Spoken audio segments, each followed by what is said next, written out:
Hi friends, welcome to my YouTube channel Shivraj vlogs.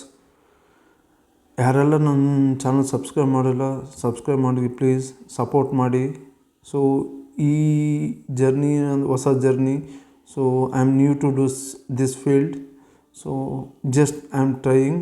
So ಯಾಕೆ ಆಗಲ್ಲ ಅಂತ ಅಂದ್ಕೊಂಡು ಇದನ್ನು ಟ್ರೈ ಮಾಡಿದೆ ವಿಲಾಗ್ಸ್ ಮಾಡೋ ಅಂಥೇಳಿ. ಸೊ ನಾನೇನು ಓದ್ತೀನಿ, ನಾನೇನು ಕೆಲಸ ಮಾಡ್ತೀನಿ, ಸೊ ಅದ್ರ ಬಗ್ಗೆ ಜಸ್ಟ್ ಅಪ್ಡೇಟ್ ಅಂಥೇಳಿ ಇದು ಮಾಡ್ತಾಯಿರೋದು, ಅಷ್ಟು ಬಿಟ್ಟರೆ ಇನ್ನೇನೂ ಇಲ್ಲ. ಇವತ್ತು ನಾನು ಕನ್ನಡ ಓದಬೇಕು ಅಂತ ಡಿಸೈಡ್ ಮಾಡಿದೆ. ಸೊ ಇದು ಬೆಳಗ್ಗೆ ಬೇಗ ಎದ್ದ ತಕ್ಷಣ ನನ್ನ ಕೆಲಸಗಳೆಲ್ಲ ಮುಗಿಸ್ಕೊಂಡು ಓದೋಕೆ ಕೂತ್ಕೊಂಡೆ. 7 ಗಂಟೆ ಅಷ್ಟೊತ್ತಿಗೆ ಓದೋಕೆ ಕೂತ್ಕೊಂಡೆ. ಸಾಮಾನ್ಯ ಕನ್ನಡ ಓದಬೇಕು ಅಂತೇಳಿ. ಯಾಕೆ ಇದನ್ನು ಓದ್ತಾ ಇದ್ದೀನಿ ಅಂತಂದರೆ, VAOದು ಕಂಪಲ್ಸರಿ ಕನ್ನಡದು ಹಾಲ್ ಟಿಕೆಟ್ ಬಿಟ್ಟಿದ್ದಾನೆ. 29ನೇ ತಾರೀಕು ಎಕ್ಸಾಮ್ ಇದೆ.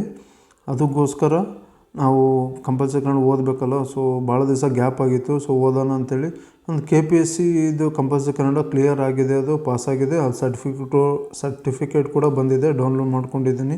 ಯಾರೆಲ್ಲ ಡೌನ್ಲೋಡ್ ಮಾಡ್ಕೊಂಡಿಲ್ಲ, ಸೊ ಅದನ್ನು ಡೌನ್ಲೋಡ್ ಮಾಡ್ಕೊಳ್ಳಿ.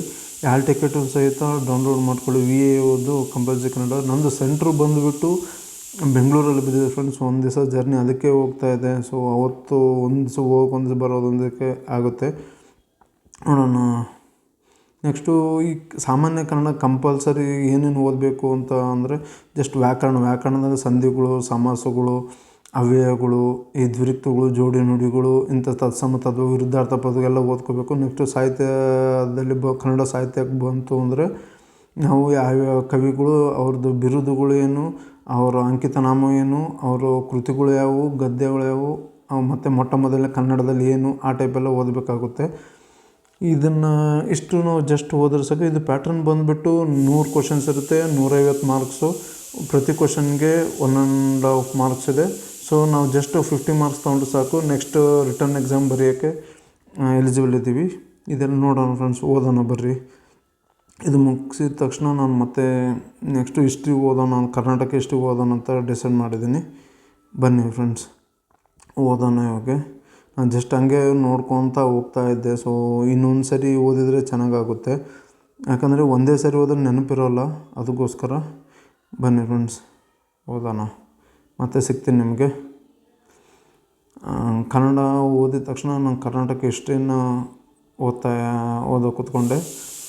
ಇದೇನು ಅಂತಂದ್ರೆ, ಇವತ್ತು ಸ್ವಲ್ಪ ಲಾಂಗ್ ಅವರ್ಸ್ ಅಂದರೆ ಕಂಟಿನ್ಯೂಸ್ ಒಂದು 2 to 3 hours ಓದ್ತಾ ಇದ್ದೀನಿ ಕರ್ನಾಟಕ ಹಿಸ್ಟ್ರಿನ. ಅದು ನೋಟ್ಸ್ ಮಾಡೋಣ ಅಂತ ಅಂದ್ಕೊಂಡೆ, ಬಟ್ ಟೈಮ್ ಹಿಡಿಯುತ್ತೆ ಬೇಡ ಅಂಥೇಳಿ. ಸೊ ಎಕ್ಸಾಮು ಆ ಥರ ಇದೆ, KS ಎಕ್ಸಾಮು ನೆಕ್ಸ್ಟ್ ಇದೆ. ಸೊ ಇದೇ ಒಂದು ಕೆಲಸ ಆಗಿಬಿಡುತ್ತೆ, ನೋಟ್ಸ್ ಮಾಡೋದು ಲೇಟ್ ಆಗುತ್ತೆ ಅಂತೇಳಿ ಜಸ್ಟ್ ಇದು ನನ್ನ 3rd ಟೈಮ್ ರೀಡಿಂಗು. ಜಸ್ಟ್ ಓದೋಣ ಅಂತೇಳಿ ಡಿಸೈಡ್ ಮಾಡಿಕೊಂಡು ಓದ್ತಾಯಿದ್ದೆ.